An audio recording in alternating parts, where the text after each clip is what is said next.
এটা ছিল আমাদের চতুর্থীর ম্যান্ডেটরি আউটিং। এবছর আমরা স্টার্ট করেছিলাম সল্টলেক দিয়ে। প্রথমেই চলে গিয়েছিলাম একে ব্লকের প্যান্ডেলে, যেটা কিনা এবার করেছিল ঋত্বিক ঘটকের যত সিনেমা আছে সেই সমস্ত সিনেমার পোস্টার নিয়ে তাকে একটা ট্রিবিউট দিয়ে। দেন সেখান থেকে চলে গিয়েছিলাম উল্টোডাঙায়। প্রথমেই স্টার্ট করেছিলাম তেলেঙ্গা বাগান দিয়ে। ওরা এবছর করেছিল কুসংস্কার আর সংস্কারের মধ্যে একটা থিম, যেখানে কিনা সামাজিক বিভিন্ন কুসংস্কারগুলিকে তুলে ধরা হয়েছিল। বেশ অন্যরকম থিম, বেশ ভালো লেগেছিল। এরপর একে একে আমরা চলে গিয়েছিলাম উল্টোডাঙার করবাগান, বিধান সংঘ আর সংগ্রামী ক্লাবের পুজো প্যান্ডেলে। প্রত্যেকটা ঠাকুরই বেশ সুন্দর হয়েছে, ইউনিক হয়েছে। করবাগানের প্যান্ডেলটাতে দেখেছিলাম টেলিফোনের রিসিভার দিয়ে করা হয়েছিল, আর এই প্যান্ডেলে সোলার বিভিন্ন রকমের মুকুট আরও নানা ধরনের সোলার গয়না দিয়ে কিন্তু এই প্যান্ডেলটাকে সাজিয়ে তোলা হয়েছে।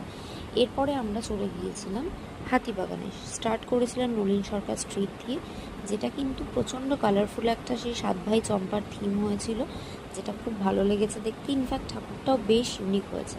ঘুরতে ঘুরতে খিদে পেয়ে যাওয়ায় আমরা নিয়েছিলাম কিছু কুচকাচ ভাজাভুজি, খেয়েছিলাম ফিশ ফিঙ্গার আর গন্ধরাজ চিকেন ফ্রাই আর গোল্ডেন ফ্রাইড প্রন। আরেকজন কিন্তু কিছুই খায়নি। খাওয়া দাওয়ার পর আবার শুরু হয়েছিল নেক্সট প্রস্থ ঠাকুর দেখা। এরপর আমরা দেখে নিয়েছিলাম হাতিবাগান নবীনপল্লী আর হাতিবাগান সার্বজনীন। এই দুটো ঠাকুর দেখে তখনই অলমোস্ট বেজে গিয়েছিল রাত 10:30, 11:30। তো তখন আমরা ভাবছিলাম যে কিভাবে বাড়ি ফিরবো, মেট্রো চলছে কিনা, অটো যাচ্ছে কিনা, এগুলো নিয়ে ডিসকাশন হচ্ছিল।